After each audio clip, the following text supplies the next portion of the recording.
Okay, let's now talk about Sawa Sawa. Yeah. The recording of it. Like that Sawa Sawa. Let's just talk about the album. Okay, how does that happen? A woman who happens to be a professor at Daystar now said to me, Eric, write an album. When we met up in Boston, she said, like, write an album which is funny and relevant. I was like, okay. And that was what I tried to do with every song. So I took time. I understand the ridiculous. Yeah. So exactly, right? So I was like, okay, I'm writing a record. Americans, they're like, you're from Kenya, sing us some Kenyan songs. I was like, I have no idea what that means, right? I grew up on the Jackson 5, right?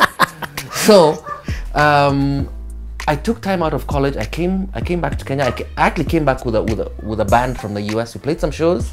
They went back, and I took 6 months out. I would wake up every single day, read the newspaper, and then go sit at the piano. No way. Yeah, that's how that played out. I actually also happened, I think, I can't remember whether it was that holiday or earlier on, I'd lost my ID, right? I show up at Central, right? The desk sergeant is there like, umepoteza ID? Okay. She takes me to an office back there. She said like, nihi? I was like, yeah, nihiyo. She said, aya, so mbili, au itapotea tena. Right? So, I paid her the 2 socks. I hate to admit it. Paid the 2 socks, got my ID, but I had experienced that level of corruption, right? And so, I wrote Nchi, Kitu Kidogo, for instance, and I played it to my family members, now extended family, uncles that come for one of those many bashes I was telling you about. And I remember one of my uncles, who's a really funny guy, his name is Uncle Simon. He was laughing at every line. I was like, first of all, I didn't even know the song was funny, right? And then the first pre-chorus,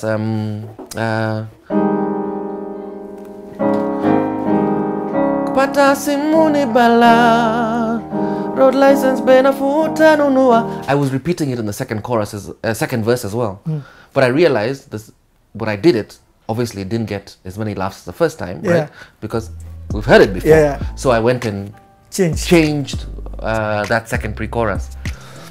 But that was how that album came into being. I would sit, there was an empty room in the digs, right?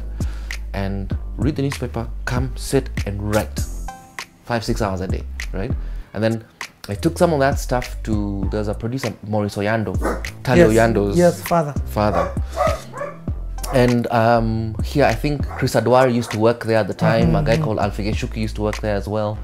And we went, I didn't think that I would find the guitarist I needed to play those African licks back in Boston.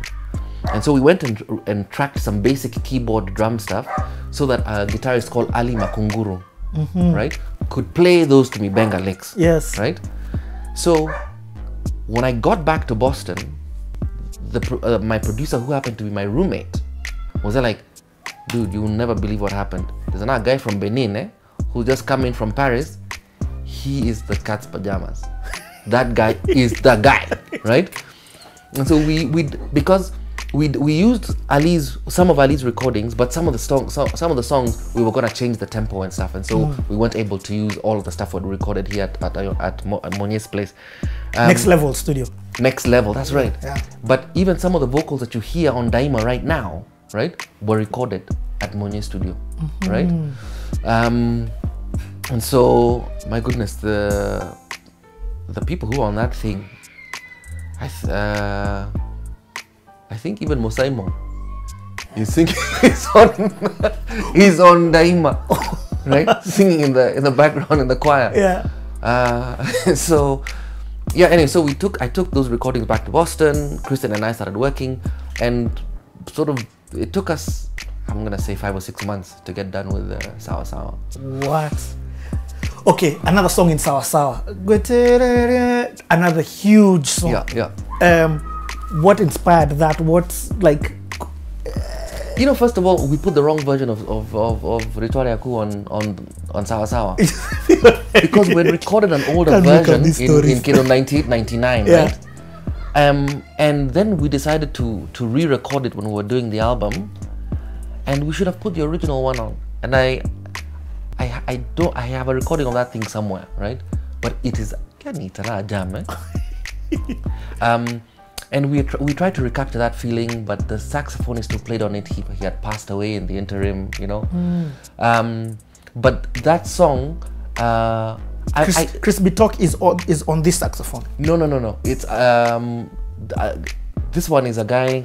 But the one which is on the album. The one that's on the album is not Chris Bitok. Oh. I mean, he plays it down to a T, Yes. right? You know.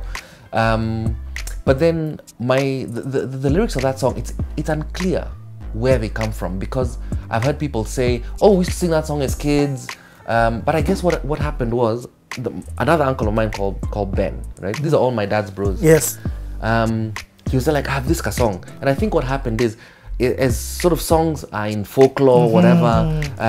There's certain lyrics that you borrow from here, whatever, and melodies and things like exactly. And so people are like, "Yeah, we used to sing that song, but this has changed, etc." Right? And so he was like, "I've got this kajam," right? And so those were not the original chords, what we hear right now. So it was more like, much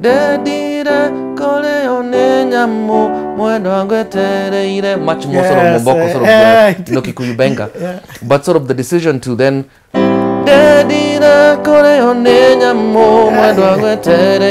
that sort of idea is I'd heard that progression somewhere, you know. I was like, and I believe there are certain progressions, chord progressions, that you have to work, once you play them, you have to work very hard to write a bad song. As in, you really have to struggle, you know. It's like when you look, the progressions just work. The progression just works. I mean, like that whole sexual healing thing.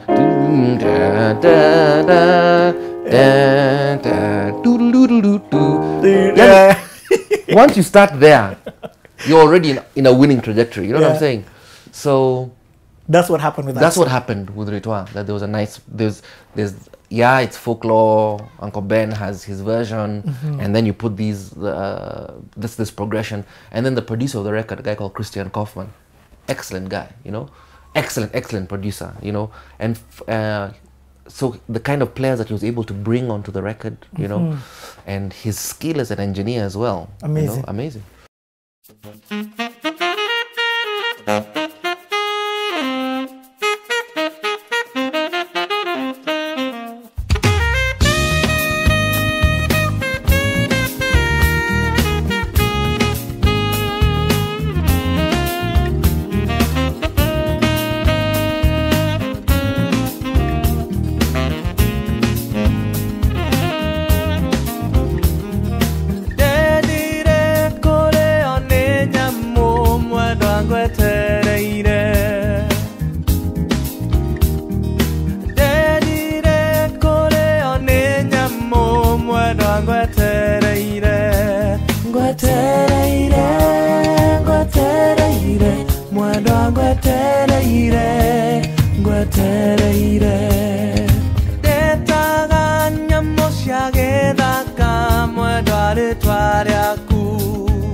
What about the ridiculous beat? Did you record that at Next Level? No, Ridiculous happened to be coming to Boston. Whoa! Right? Oh, so for that time, Ridiculous. They were touring. Yeah. They were touring the US, right? And so I think I'd gone and opened for them at a town sort of a couple of hours drive from Boston, and I was there like, I've got an idea. Can you guys come to the studio and record some spoken bits? At that point, we didn't even know what they were gonna be, right? And so I played them in Kitu Kidogo, and it wasn't clear whether they were going to to do those spoken bits in the body of the song or what. So they just Did it? they just they just wrote stuff, right? And we tracked it, right? And obviously, because the producer, he was a Swiss guy, he had no idea what they were talking about, right? And so they're like, okay, Eric, go and edit this stuff, right? And get the best performances out of everything they've said, right? And so they're like, so what do we do with it now? Do we put it in the song or what? You're doubling in production now. Yeah. This sounds like your introduction into production, into, I guess, in music engineering. Yeah. But I mean, it's also what I was studying, And so then it became clear, okay, let's use them as segues, to bring the record to... exactly, and they're geniuses. I do wish, and I've said it to them before, they are the voices that are missing from Kenya's satirical space, right? And I mean, I've said it to KJ and I'll say it to him now, right? There's an important work that is done in satire, right? That you cannot copy and paste into the political sphere, right? And I think that Ridiculous as an outfit could contribute so hugely to the democratic conversation by being comedians, I mean, the minute a Trevor Noah then decides to go into politics, you're there like, that's not the right direction. It's true. I get the jokes tear us down as a society, make us laugh at ourselves. That is the work. That is the gospel right there. And they did it in a hard time because they were talking about Moi. Moi was still involved while they were having convos about him. Exactly. Exactly. That is an important space. And theirs was comedy that is, I mean, Trevor Noah bang on. Comedy that makes you introspect and also look at ourselves as a people and be like, okay. I feel that's what this Sawa Sawa album does. Even Sawa Sawa, like even the song. Okay, in fact, let's talk about another song which was on that album. The one Giuliani later on took on. I thought that was pretty impressive. I know I'm kind of jumping a bit ahead, but it's tell us about I've forgotten the name of the song. It's called Who Is to Blame. Yes, Who Is to Blame. I started writing that song, and then a friend of mine called Salmon Kitololo, who I'd met through Pete, right? He's a guitarist, he doesn't play professionally, but he plays pretty decent guitar.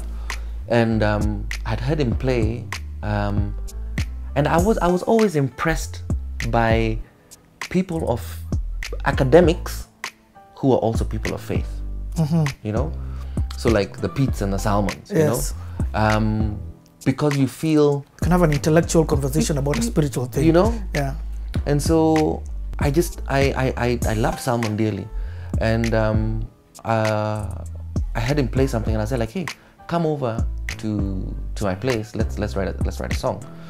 So I think the first line was the policemen are beating the students, right? He's like, that's too on the nose, that's just too literal, right? let's change that.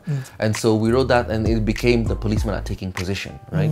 And sort of it's a nice image as well, And so but what had happened was, because that album is actually born of living through these things, right?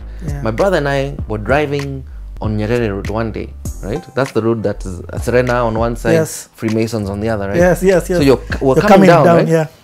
And then I was asleep in the passenger seat, and then I just feel the guy jam on the brakes, right? Obviously, you wake up, chunguza like this. There's university students coming now, stones, the works, right? Guy jams on the reverse gear. We are gone onto Valley Road. That's a one way. It is, right? And so I was like, and so that image sort of was with me, right? And so that's where that song. That's can the you image. play a teaser? The policemen are taking position.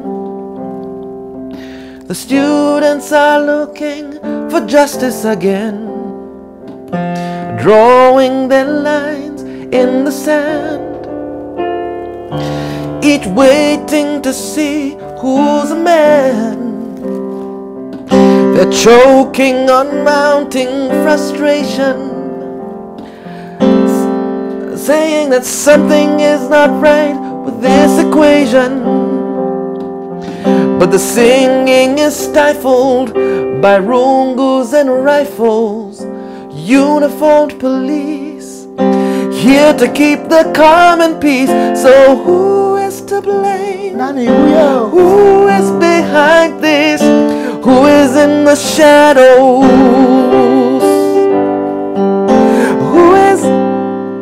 Who lights the flame of this raging inferno and watches from high windows? Oh, what we need is justice, justice. Will you come and help me find this?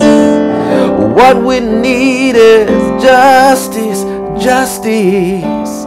Will you come and help me find?